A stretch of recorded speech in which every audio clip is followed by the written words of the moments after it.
Krallar şehri Dubrovnik'ten herkese selamlar. Size öyle bir yere götüreceğim, öyle bir şey göstereceğim ki. No Barça.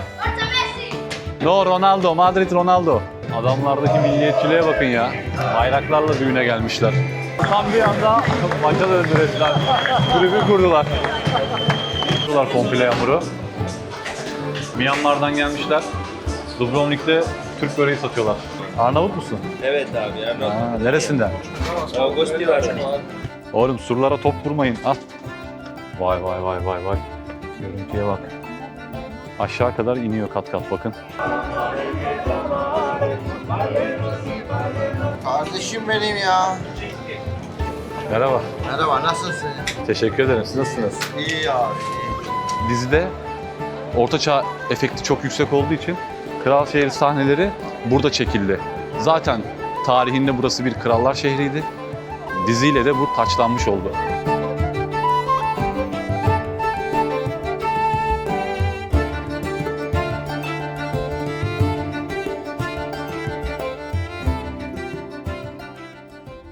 Hırvatistan'dan, Dubrovnik'ten tekrar herkese selamlar. Hırvatistan 1991 yılında bağımsızlığını ilan ediyor. Yugoslavya'dan ayrılıyor. Resmi dili Hırvatça, başkenti Zagreb. Para birimi olarak euro kullanıyor. Nüfusun %60 kadar çoğunluğu şehirlerde yaşıyor burada.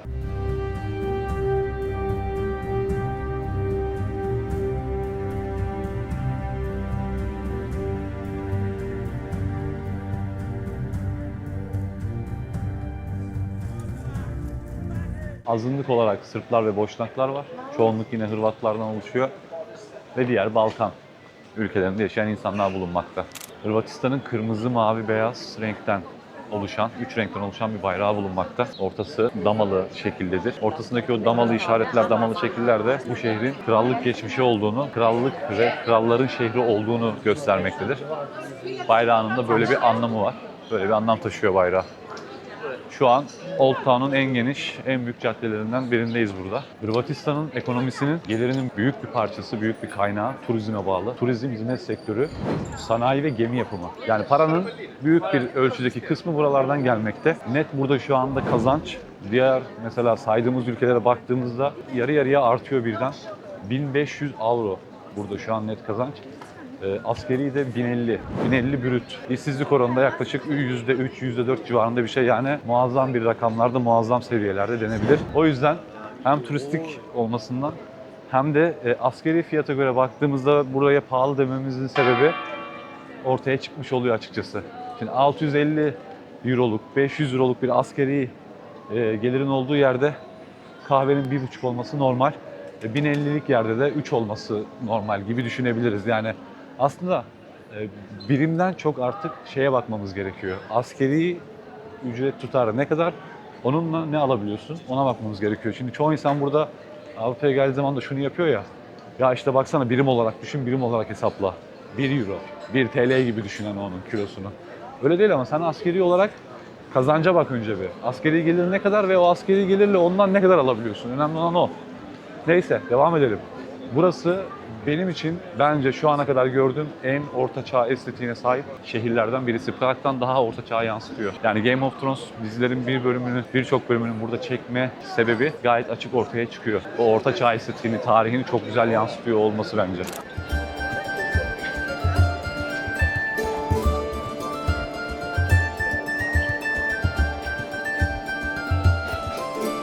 Şimdi askeri ücret burada yüksek, 1050 dedik ama kiralara bakacak olursak da mesela başkentinde Zagreb'de 500 ile 800 arasında 1+1 kiralık daireler bulunmakta. Dubrovnik, Split gibi turistik yerlerde de kiralar 700 ile 1200 euro arasında. Yani bu da ne demek oluyor? Asgari ücrete neredeyse hemen hemen aynı şekilde denk gelmiş oluyorsun.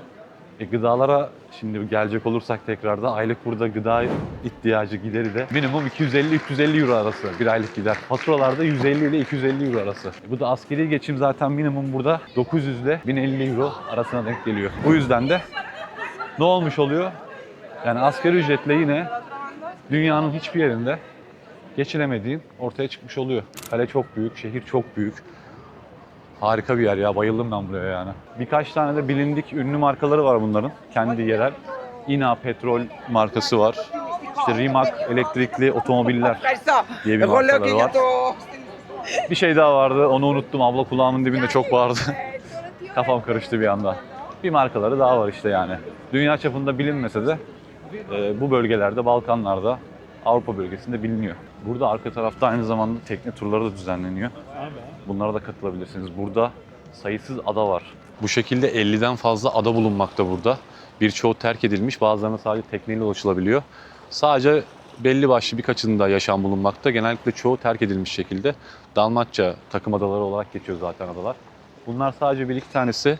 Geneli bu tarafta bulunmakta. Split tarafına doğru çıkarsak oralarda bulunmakta.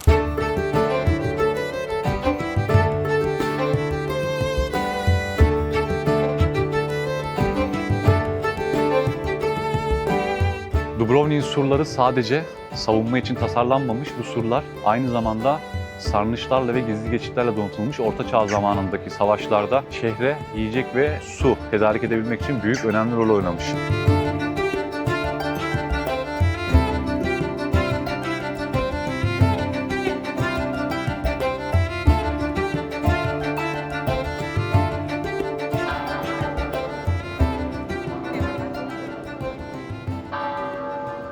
Surların arkasına doğru, denizin kenarına doğru bir yol gidiyor. Gideyim dedim, bakayım ne var ne yok. Bir bakalım. Surların dibine doğal bir havuz yapmışlar resmen. Şuradan iniş var. Belli ki buradan suya giriliyor. Bazı bilim adamları Adriyatik denizinin altındaki kayaların piramitler olarak adlandırmış. Adriyatik piramitler olarak adlandırmış. Bir efsane de denebiliyor. Bir hani söylenti de denebiliyor. Ama su altı dalış severler ve bu tarz maceraya katılmak isteyenler buna ilgi gösteriyormuş burada. Dalıp oradaki kayalara bakmaya gidiyorlarmış. Şu duşu da sura takmazsın be. Ha? Yani boruyu çekmişsin, buraya duş koymuşsun. Ne kadar enteresansınız ya. Şuraya bir tane ayaklı bir şey yapsana. Şunun estetiğini bozacağına. Evet, denize girenler de var. Bu arada üstümde ceket var. Çoğu insanın elinde, üstünde ceket, mont görebilirsiniz. Çoğu da böyle denize giriyor olabilir. Kısa kollu gezebilir. Hava çok dengesiz. Sabah saat 9'dan itibaren, hatta daha erken saatten öğlene kadar hava böyle 9-10 derecelerde geziyor. Sonra birden 17, 18, 20'lere geliyor hava. Dengesiz biraz, o yüzden mecbur böyle çıkıyoruz. İleride son buluyor orası. Çok da gidilecek bir yer değil. Böyle gizli bir nokta gibi olmuş burası. Güzel olmuş. Yanında şortla gelen olursa burada çok güzel serinleyebilir. Eskişehir'in içine doğru tekrar giriyoruz şimdi. Daha gezmedik zaten burayı, biraz gezelim. Bu arada burada bir tane büyük bir kilise ya da katedral. Burada restorasyon oluyor. Dubrovnik Katedrali bu arada buranın ismi. Barok mimariyle tasarlanmış bir, içeride sanat eserlerini barındıran katedral. Dış kısmında restorasyon varmış sadece. İçi açıkmış, bir girelim bakalım.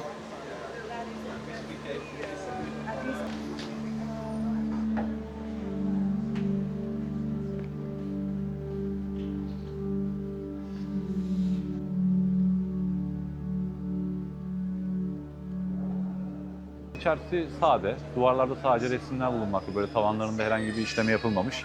Ama dışarısı güzel bir tasarıma sahip.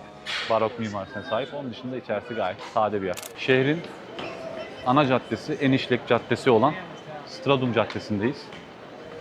Başta girdiğimiz o büyük kapıdan girip L şeklinde buraya doğru dönüyor. Asıl cadde orada aslında, yani dümdüz ileride başlıyor. En işlek insanların gezdiği cadde, işte kafelerin, restoranların olduğu, tarihi yapıların, binaların, kiliselerin, katedrallerin, savunma surlarının olduğu bir nokta burası. En geniş cadde. Bunun haricinde arka taraflar, şu iç kısımlar komple böyle dar sokaklar. Taş yapılar, tarihi yapılar, dar sokaklar. Oralara da gireceğiz, oralarda da gezeceğiz. Zaten Game of Thrones efekti denilen şey burada başlıyor. Dizide Ortaçağ efekti çok yüksek olduğu için Kral Şehri sahneleri burada çekildi. Zaten tarihinde burası bir krallar şehriydi. Diziyle de bu taçlanmış oldu. Burası da St. Blaise Kilisesi. Şehrin hemen, ana caddenin hemen kıyısında, Dubrovnik Kilisesi'nin de 100 metre gerisinde. Şu an içerisinde düğün var. O yüzden kapısını kapatmışlar. Girmek isteyen turistler de buralarda bekliyor zaten şu an. Şehirde pek çok heykel ve çeşme de bulunmakta. Şu an arkamda gördüğünüz çeşme de onlardan birisi. Buz sular içiliyor bu arada. İçebilirsiniz. Gayet temiz, tertemiz. Şehrin girişinde de vardı. En azından suya para vermezsiniz çünkü 1-1,5 euro civarında burada küçük sular. Devam edelim şimdi. Bayağı kalabalıklaşmış. Saat şu an öğlen 12 oldu. Bir bakalım şöyle ya. Herkes dondurma yiyor. Dondurması meşhur herhalde buranın. Anlayamadım. Herkesin elinde bir dondurma. Biz de bulursak bir bakalım tadına nasılmış. Şurada bir kapı var. İnsanlar giriyordu. Ben de bir gireyim bakayım neymiş ne değilmiş.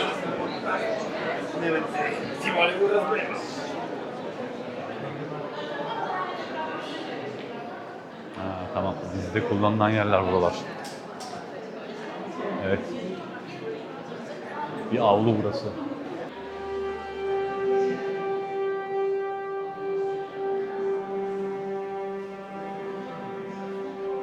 I fear I'm no better than a servant in this regard. I cannot give you what I do not have. I'm not asking you for the kingdoms.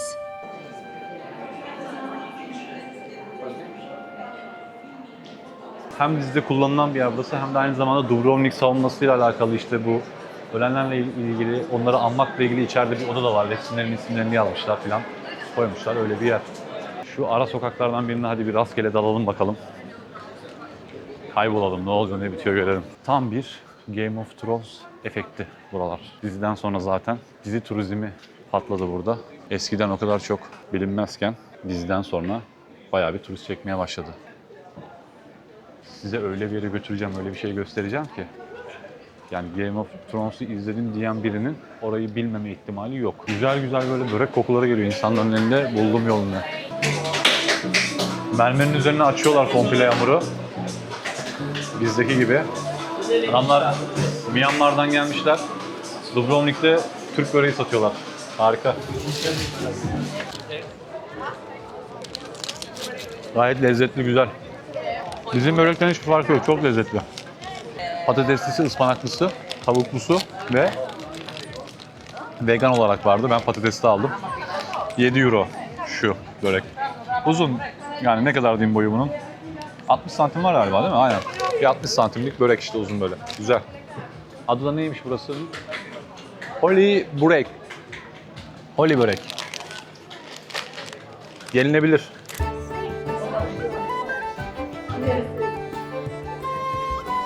Sokak aralarında böyle hediyelikçiler var. Gördüğünüz Game of Thrones'un bir store bulunmakta orada. Lannister'ı da koymuşlar önüne.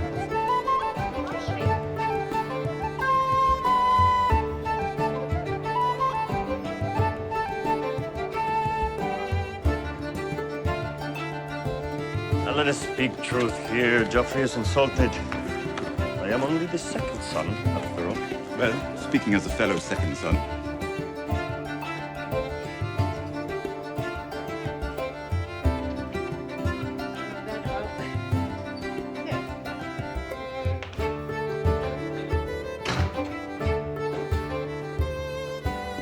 Buralarda bu arada yaşayanlar da var.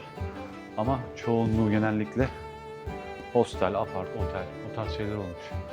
Bakın hala surların boyutuna ulaşabilmek için çıkıyoruz.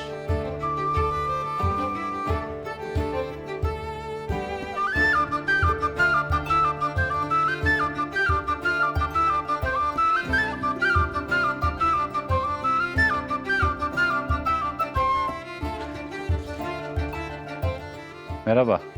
Hello. Merhaba. İçerisi şey bir yapıda. Burayı böyle şöyle bir yapı olarak düşünebilirsiniz. Aşağısı düz, sağa doğru tepelik ve sola doğru tepelik olarak. Aynı şekilde burası gibi karşıda da bir tepe var. Çocuklar top oynuyor burada.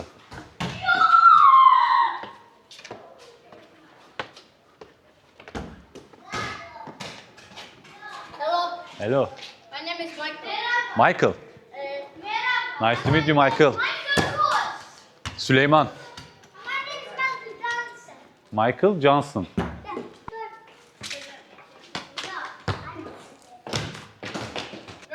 Ronaldo. No, Ronaldo. Barca. No Barça. Barca Messi. No Ronaldo. Madrid Ronaldo. I know. Michael.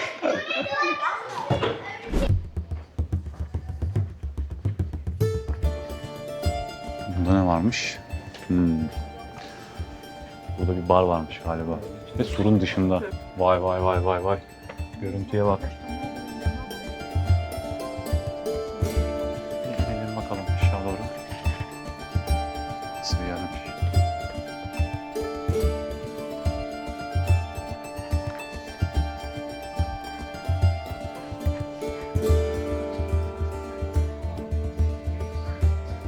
Ufak bir barı var burada bunun.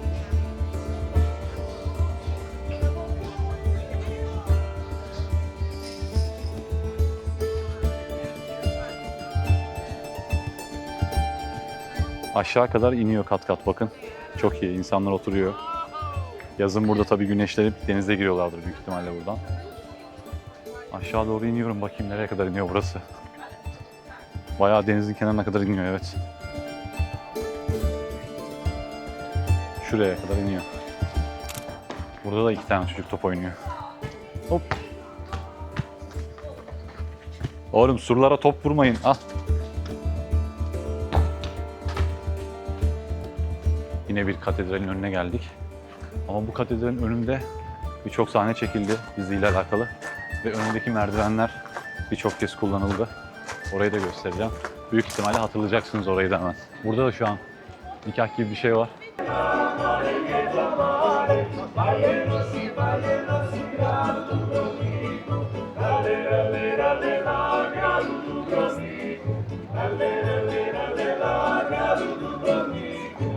Katedralin önündeki hemen bu merdivenler.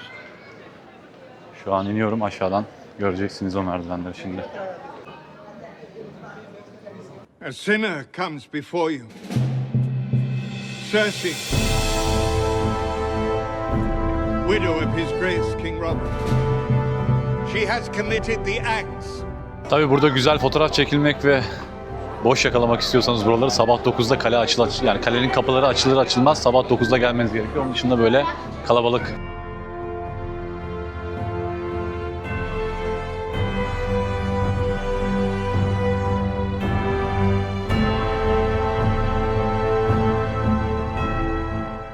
Merdivenlerden aşağınca böyle meydan geliyor bir tane karşınızda, büyük bir meydan.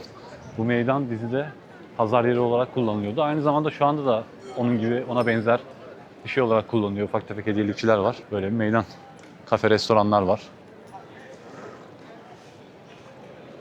Orada bir abimizin heykeli var böyle. Güzel bir meydan. Şimdi şu dediğim yere götürüyorum size. Hazır buradayken göstereyim. Şu tepeye çıkabiliyorsunuz teleferikle. 15-20 dakika falan sürüyor teleferiğe binmek isterseniz. Aşağıdan, yukarıdan şehir girişinden de teleferikle yukarı tepeye çıkıp panoramik izleyebilirsiniz. Ama zaten buraya Kotor tarafından geliyorsanız o hizada bir yoldan geleceksiniz biraz ileride ve bütün şehir zaten panoramik olarak ayaklarınızın altında. Özellikle kendi aracınızla geliyorsanız orada böyle bir kenarda 2 dakika durup manzarayı izleyebilirsiniz. Teleferiği deneyimlemek istiyorsanız da tabii o da ayrı bir deneyim. Deneyebilirsiniz. Şu an surlarla ana yolun arasındayız. Zamanında burası belli ki su doluydu. Hani klasik filmlerden gördüğümüz, bildiğimiz işte kaleye giden köprü.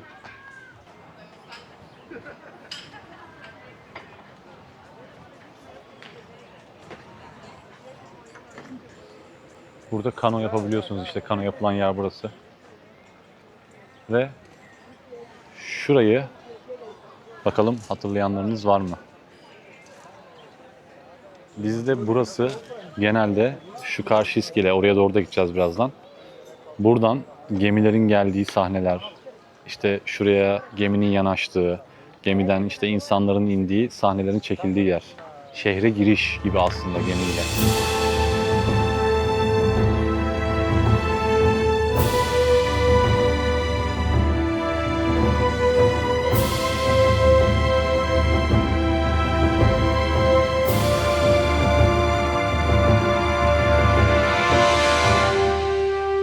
İşte o meşhur Kral şehrinin limanı.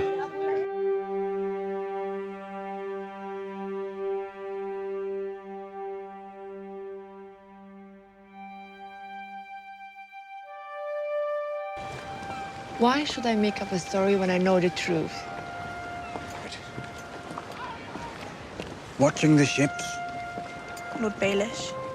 Suyun temizliğine bakar mısınız ya? Havuz gibi, balık sürüleri gidiyor.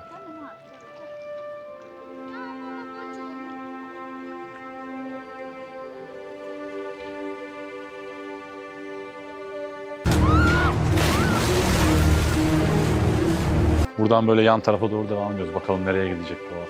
Şu an bu çıktığımızda şehir dışındaki bir kale. Yani ana şehri kapsayan surların dışında kalan bir karşı kıyıdaki kale.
Şu an kalenin dibinde. Biraz tehlikeli bir noktadayım ama manzara harika, deniz harika.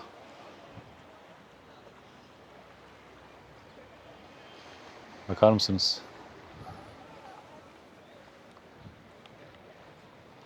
Şurada denize giriyor insanlar aşağıda. Karşı tarafında böyle kat kat eski tip taşlardan yapılmış evler. Oraya gidebilmek için siz surların dibinden yürümekle uğraşmayın benim gibi. Direkt bakın buradan böyle bir yol var, gidiyor. Bu da nerede? Hemen şehrin ana giriş kapısına gelirken sağda. Ana giriş kapısı bakın şurada. Burada bir çeşme var. Yanında böyle bir kafe var. Hemen o aradan giriyorsunuz. Şimdi surların diğer ucuna doğru gidiyorum. Bakalım orada bizi ne bekliyor. Ha, evet bak. Şurayı da görür görmez hatırladım diyebiliriz hemen. Bulabilirsem dizideki sahnesini de koyarım şu merdivenlerin.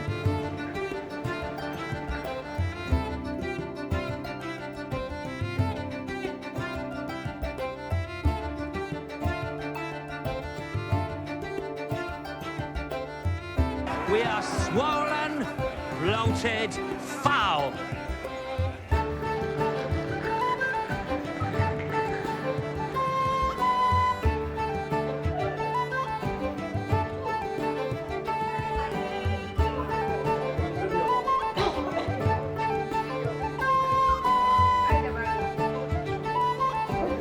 Arka girişine geldik şimdi surların.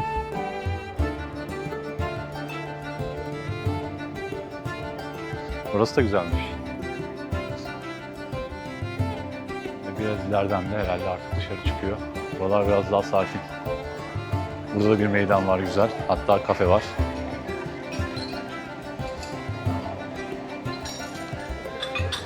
Kahve ve kek 6,5 euroymuş. Bir adet kahve, bir adet kek. Dilimi 6,5 euro. Güzel. Oturulabilir. Aa, güzel manzara varmış burada.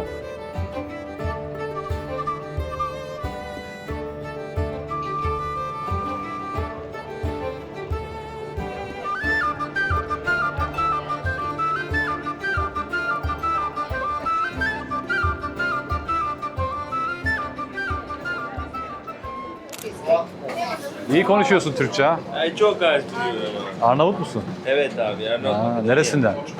Gostivar'dan. Birkaç gün önce ben de İşkodra'daydım. Evet. Ondan önce Tiran'daydım. Tiran'da mı? Tiran, İşkodra, oradan doğru geldim böyle. O çikolata sos mu abi? İstiyorsun. Olur, damlatırsam. Tamam.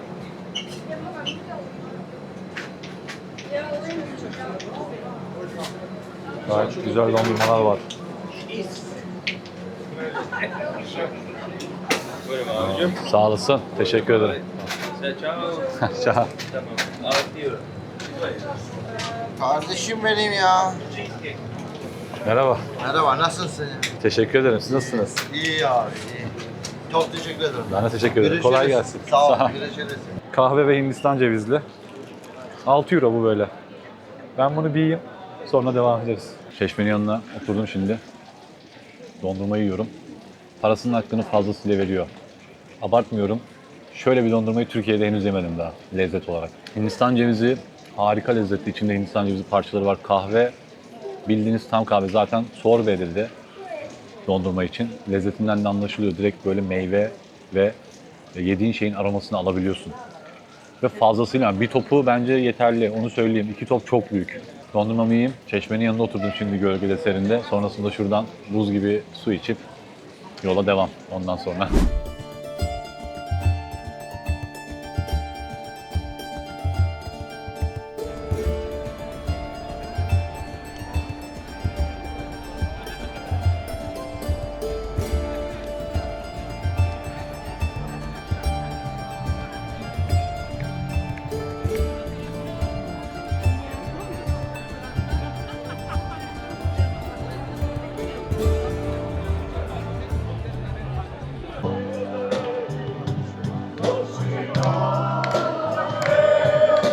Adamlardaki milliyetçiliğe bakın ya.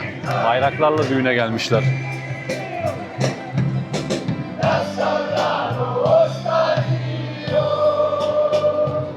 Şimdi ana cadde üzerinde Tatas diye böyle bir burger kokteyl yapan bir yerde mola verdik, yemek molası verdik. Bu arada menüde direkt %100 dana eti olan ürünlerin üzerinde yazması çok güzel yazıyor. Ama fiyatlar biraz tuzlu, onu söyleyeyim yani. Genel olarak Dubrovnik çok pahalı bir yer. Arnavutluk'tan başlayıp İşkodra, işte Tren, İşkodra, İşkodra'dan Budva, Kotor, Dubrovnik katlıya katlıya. İki katı geliyor. Hemen ana cadde üzerinde burada. Kalenin içinde. Güzel bir mekan ama.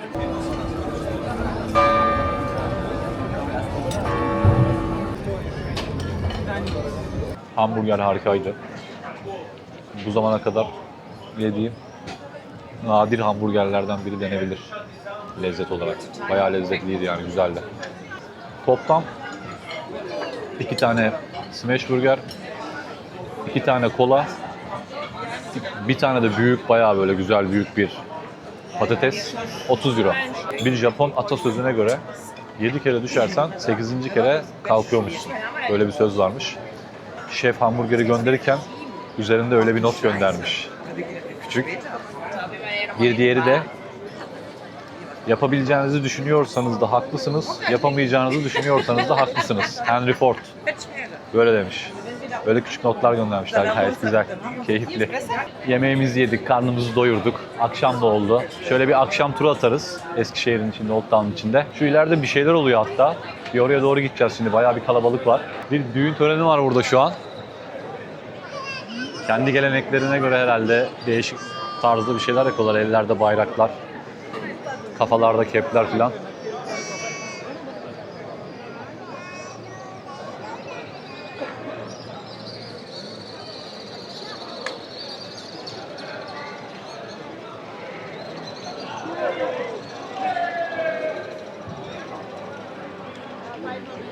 Evet, gelinle damat geliyor galiba.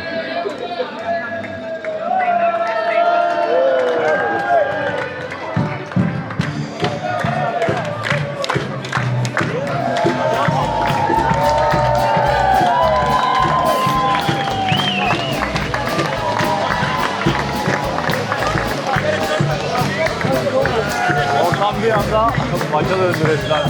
Tribün kurdular.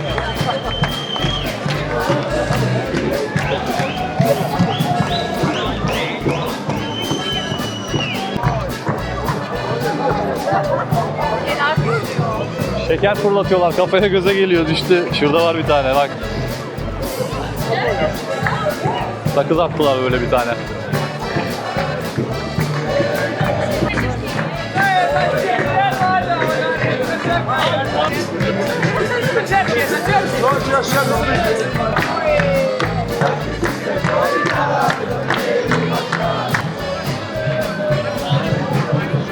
Şu an saat 7'ye falan geliyor. 7'ye göre akşamı güzel hareketli. Bir de tabii şu düğün ve hastasıyla da biraz hareket var denir. Ama yoğun bir kalabalık geliyor ana giriş kapısının oradan buraya doğru. Adamlar ne güzel ya, bayraklarla, marşlarla, bayağı böyle milliyetçi bir düğün yani.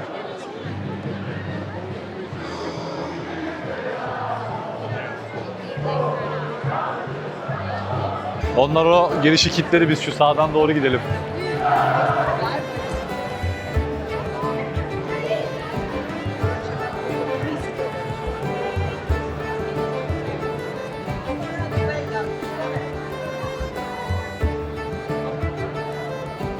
Onlar bir tane böyle büyük bir korsan gemisiyle geldiler buraya.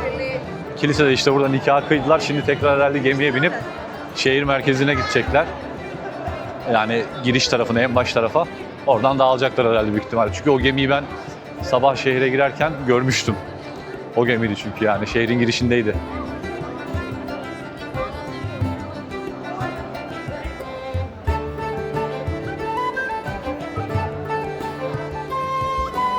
Vallahi ben Dubrovnik'i sevdim. Yani pahalı bir yer ama şu ana kadar gördüğüm, bence yani bana göre beni heyecanlandıran ikinci ya da üçüncü yerlerden biri oldu. Aşırı derecede güzel, orta çağ estetiği ve tarihi yapısı çok iyi. Bence Prag'dan çok daha güzel.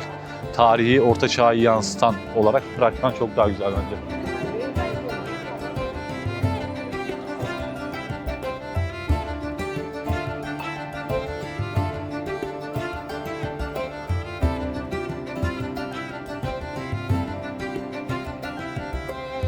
Akşamı bu arada çok güzel buranın. Benim hoşuma gitti akşamı. Gayet güzel.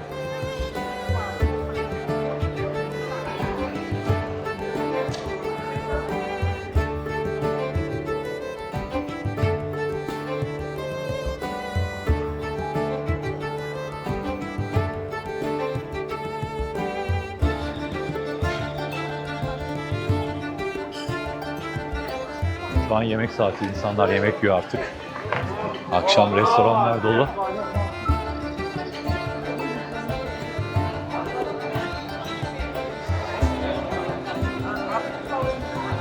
Aydınlatmaları çok güzel ya.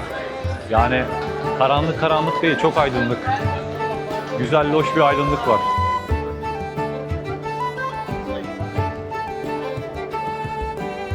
Ve Dubrovnik videomuzun da artık burada sonuna geliyoruz. Yarın sabah Mostar'a doğru yola çıkacağız. Umarım videoyu beğenmişsinizdir. Beğendiyseniz beğen butonuna basarak bana destek olursanız, yorum atarak destek olursanız, abone değilseniz de abone olarak destek olursanız çok mutlu olurum, çok sevinirim. Şimdiden elleriniz dert görmesin. Çok teşekkür ediyorum. Bir sonraki videoda görüşmek üzere. Hoşça kalın. Kendinize çok iyi bakın. Düğüncüler konvoya çıkmış. Yolda denk geldik.